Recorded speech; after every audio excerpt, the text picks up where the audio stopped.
नमस्कार दोस्तों, स्वागत है आपका मेरे यूट्यूब चैनल हिमालयन क्लाइंबर में। मैं हूं नीरज जोशी।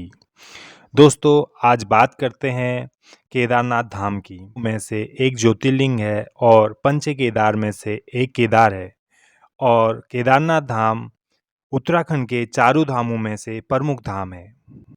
अब बात करते हैं केदारनाथ धाम के इतिहास की। बहुत सारे भक्तों के मन में प्रश्न होता है, केदारनाथ धाम का निर्माण किसने किया, केदारनाथ धाम की कहानी क्या है। तो दोस्तों, आज मैं आपको केदारनाथ धाम की संपूर्ण कहानी, संपूर्ण इतिहास में आपको बताने वाला हूं। बने रहिए हमारी वीडियो में।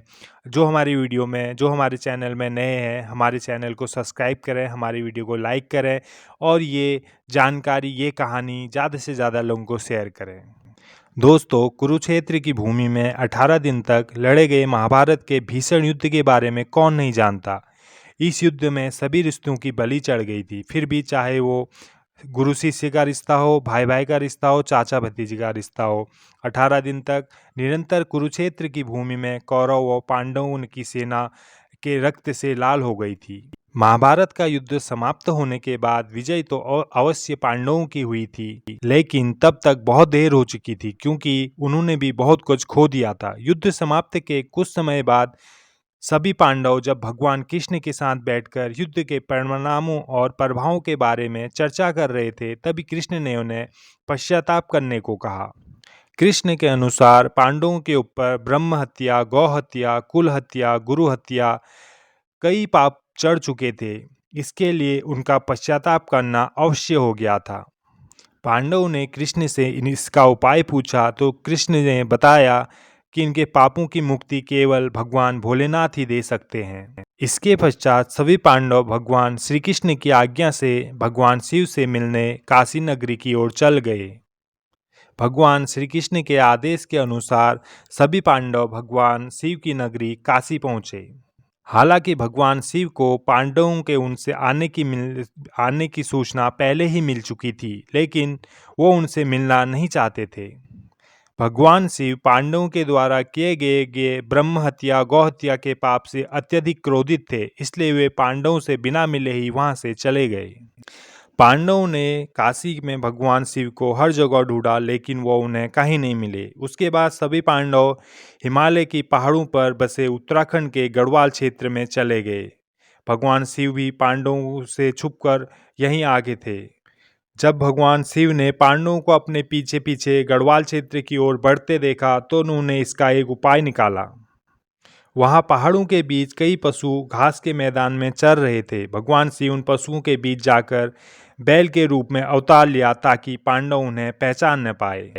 गढ़वाल के पहाड़ों में पांडवों ने भगवान शिव को हर जगह ढूंढा, लेकिन वह उन्हें नहीं मिले। अंत में महाबली भीम को एक उपाय सूझा। उसने अपना शरीर पहाड़ से भी बड़ा कर दिया और अपनी एक टांग एक पहाड़ी में और दूसरी टांग दूसरी पहाड़ी में टिकाकर गहनता से महादेव को ढूंढने लगे।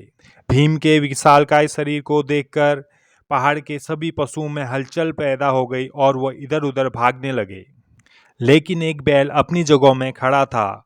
उन पर भीम के विशालकाय शरीर का कोई प्रभाव नहीं पड़ा। यह देख भीम समझ गए कि यही बैल महादेव का रूप है, जो बैल का अवतार लेकर हमसे छिप रहे हैं। महादेव को पता चल गया कि भीम ने उन्हें पहचान लिया। यह देख बैल रूपी अवतार के साथ वो धरती में समाने लगे। भगवान शिव के बैल रूपी अवतार को धरती में समाता देख भीम ने तेजी से उनकी ओर लपका और बैल की पीठ को अपने दोनों हाथों से जकड़ लिया। भीम के द्वारा बैल की पीठ अपने हाथों से जकड़े जाने के कारण वो वहीं पर रह गई, जबकि बैल के अन्य 4 भाग उत्तराखंड के अलग अलग 4 स्थानों पर निकले। आज उन्हीं स्थलों पर 4 अन्य केदार हैं, जिसमें भगवान शिव के बैल रूपी अवतार का मुख रुद्रनाथ में, भुजाएं तुंगनाथ में, नाभि मधमेश्वर में और जटाएं कल्पेश्वर में प्रकट हुई थी। इन्हीं 5 जगहों को सम्मिलित रूप से पंचकेदार के नाम से जाना जाता है।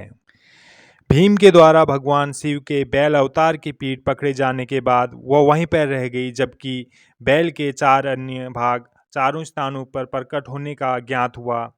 तब उन्हें शिव की महिमा समझ में आई। इसके बाद पांडवों के द्वारा पांचों जगहों पर शिवलिंग की स्थापना कर शिव मंदिर का निर्माण कराया गया। इसके बाद भगवान शिव सभी पांडवों के अत्यधिक प्रसन्न हुए और उनके सभी पापों से मुक्त कर दिया। हालांकि इसके बाद पांडवों के पोते जन्मेजय ने केदारनाथ मंदिर के निर्माण को और आगे बढ़ाया और यहां आम लोगों को पूजा करने की अनुमति प्रदान की। इसलिए केदारनाथ मंदिर में निर्माण में जन्मेजय का योगदान भी है।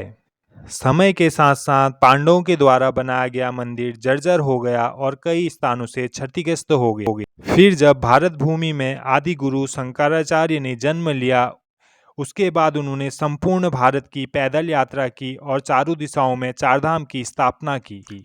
तब आदि गुरु शंकराचार्य ने केदारनाथ मंदिर का पूर्ण निर्माण कराया। जिस मंदिर को आज हम देखते हैं, ये मंदिर वही है जो आदि गुरु शंकराचार्य ने बनाया। इसके बाद जीवन के अंतिम समय में आदि गुरु शंकराचार्य ने केदारनाथ मंदिर के पास ध्यान लगाया और समाधि ले ली। दोस्तों, ये थी सच्ची कहानी केदारनाथ भगवान शिव से जुड़ी हुई, उनकी महिमा से जुड़ी हुई। अगर दोस्तों आपको हमारी ये कहानी, हमारी ये वीडियो पसंद आए तो हमारे चैनल को सब्सक्राइब करें, वीडियो को लाइक करें और ज़्यादा से ज़्यादा लोगों को शेयर करें और बने रहें हमारे अगली वीडियो के लिए। धन्यवाद।